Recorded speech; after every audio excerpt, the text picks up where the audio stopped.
Good afternoon. So, it's raining outside, and my plans for the car have, gone away since the car's outside. So I decided today to take apart this carburetor. This is a Rochester 4CG or 4Jet.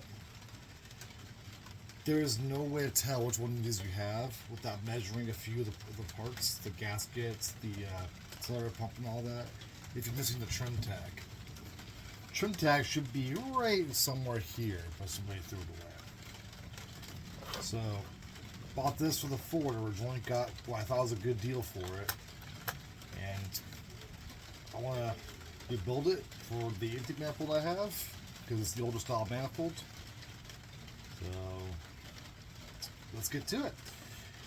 I have no idea how these ones work. So I'll also start taking stuff apart and go from there.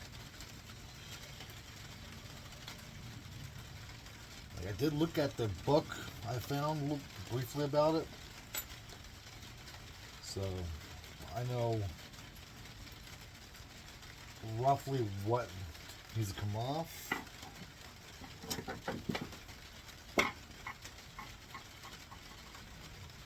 But as far as how this carburetor actually works, I assume it's just like a quadrant jet, but not positive.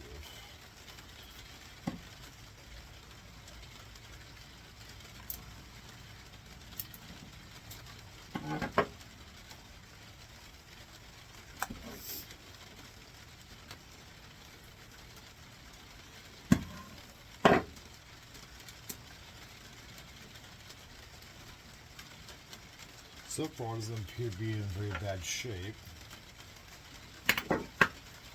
This being, 70 years old. I believe these did come out. I want to say in 65? No, 55. Sorry, 55.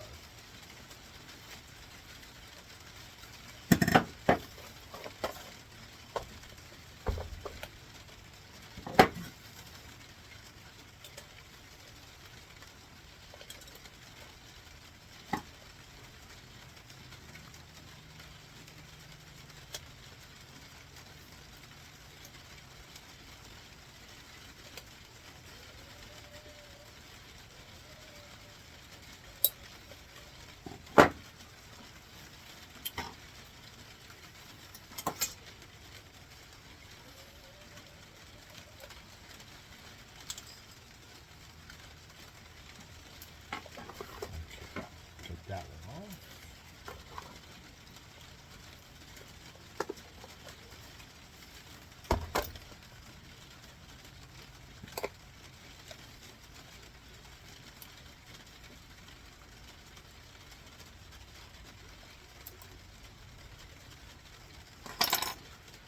And be very careful with these. I assume you can't replace these. Could be wrong, but I'm just assuming. Because that would be my luck. If I lose one, I'm screwed.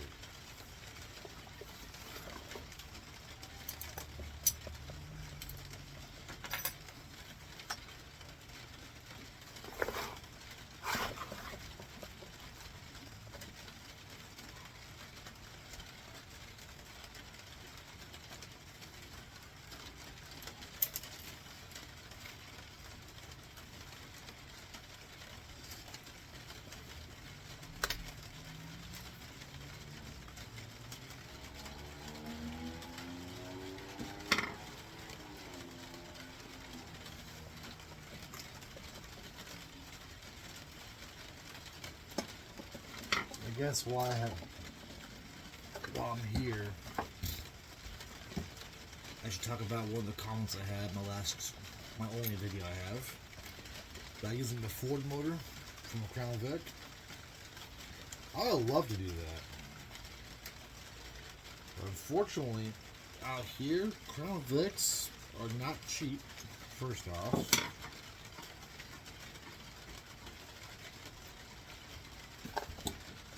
And second, I already have the motor. I was basically given a small block Chevy 400 that had 50,000 original miles on it. The compression on the engine was really well. It was anywhere from about 180 to 160, I think. The bearings look brand new. I've already popped all the mains off. So I'm going to use it. Plus, when I bought the car, it already had the small block Chevy motor mounts with it. So, yeah. I'm going to use the Chevy. Again, I would love to have a small block Ford. I really would. But out of convenience, I'm going with the Chevy.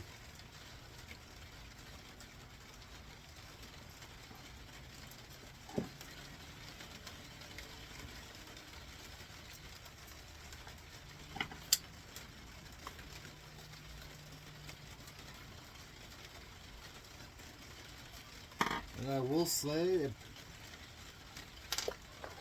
I'm pretty sure somebody's been in here before. All these bolts are stripped out slightly.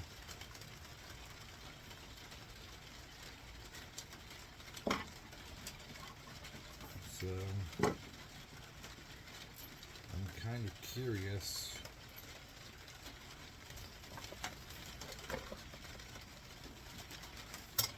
Let's see what I find in here. I think I got all the ones from the bottom.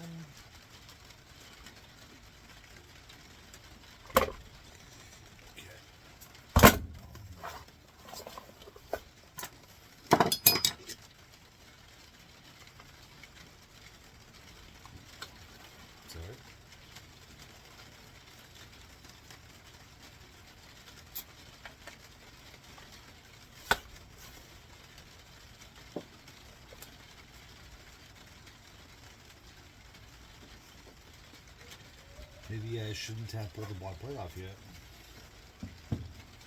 Okay, well, let's...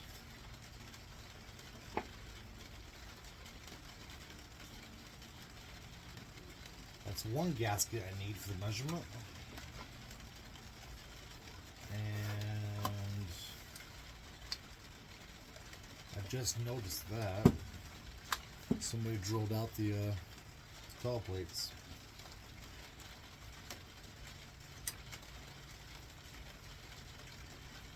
Okay. Hopefully I can find those somewhere, reproduction. Put this right here for right now.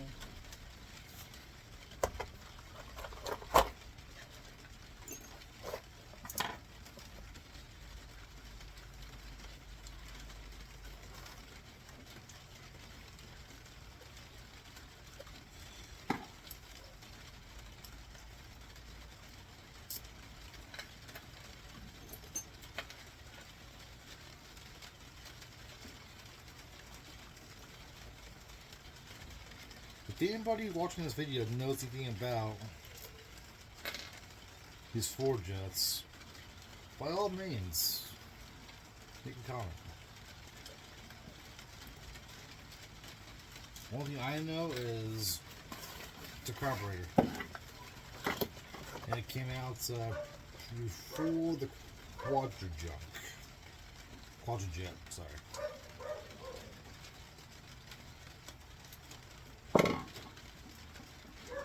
I also happen to know that there are 3 different variants on this carburetor.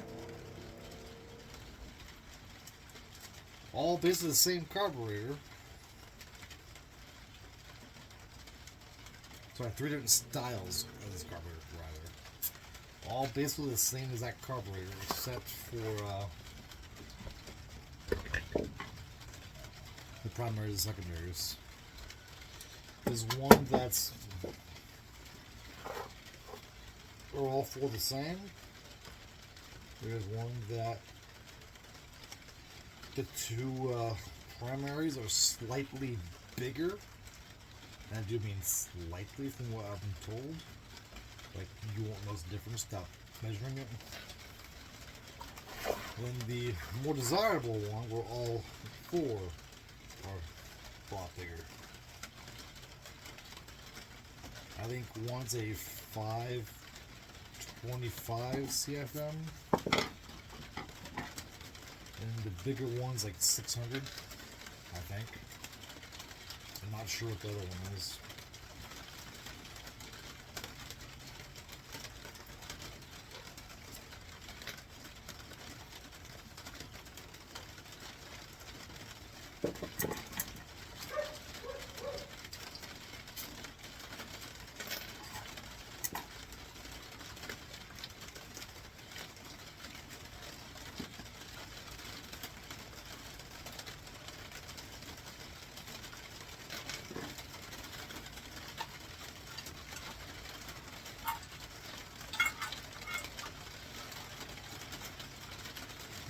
Okay.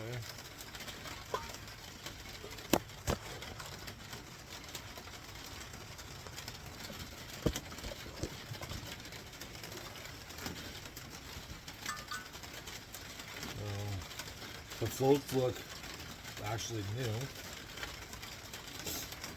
This is the other gasket I need right here.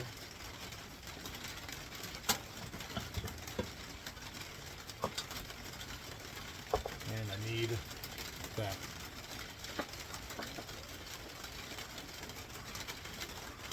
It's a little grungy inside. I expected a lot worse, to be honest.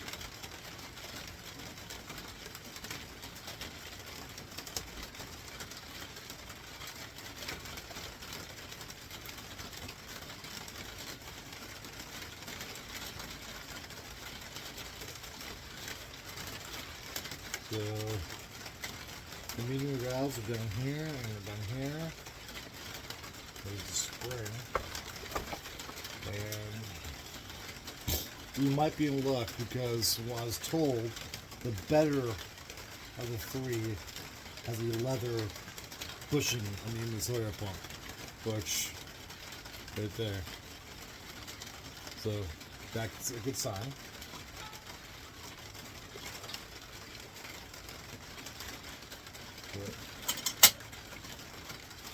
Another thing I just realized, though, also looking at this, I don't know how I missed it, there's no choke.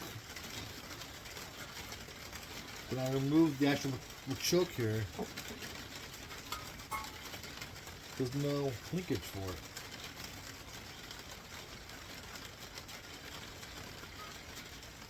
That's interesting.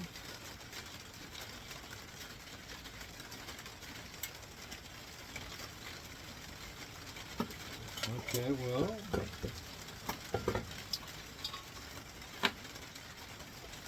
let's get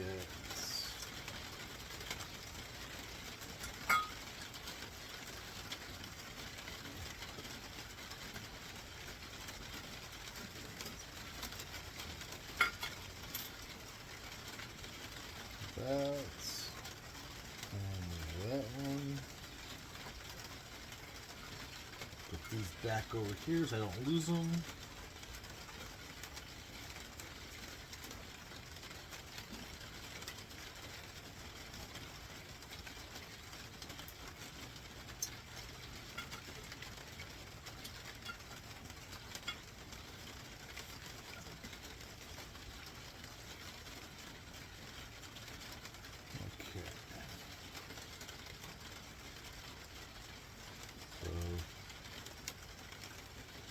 What I have next is the dimensional plunger itself or the dimensional whole thing. I'll go ahead and end the video here and do some research to see what I have, and I will post another video later on. Actually, before I let you guys go, I have done some work to the car. I have got all the brakes to work, all new brake lines, not fuel lines. Brake lines, master cylinder, wheel cylinders, shoes, drums, hardware kit, everything, front to back. The brakes now work. I am debating on if I want to keep doing with the four drum brakes, or just eat it now and buy the front disc brake conversion while it's the pieces. My plan, hopefully this week, is I want to get that block right here, which is just, it's empty block, empty heads, empty transmission case, pushed back another inch so I can clear the gearbox, and then I'm going to be bolting down the motor mounts in place to put the real motor in. After that, we'll be wiring the car up. Well, either that or fixing some of the rust on the quarters. I haven't decided what order I want to do it in yet. But as of right now, rusty in the rear quarters need to be repaired. Motor mounts need to get finished getting bolted in. Brakes are done. I have the glass guy coming hopefully sometime by end of this month to do the front glass. I have the rear glass. I just need to finish welding the package tray area before I put that back in. Side glass might be a problem. I have it, but it's a chopped top, so I'm not sure if it'll work or if I can get a glass guy to come in and actually modify it. I'm going to play with that later. I do know the wing window glass has to be modified. I found a video on that I'll post down in the link in the description. The link down in the description. There we go. If you guys want to watch that video. I didn't make it. It was pretty cool how this guy did it. He pulled the glass out. He used a vise and a torch, and he bent it to shape for his chop top.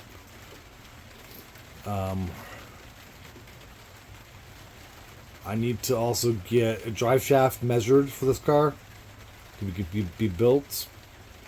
The gauge cluster is going to be rebuilt. It's originally supposed to be a 6 volt. I'm going to convert it to a 12. The gauges appear to work. Actually, I have them right here.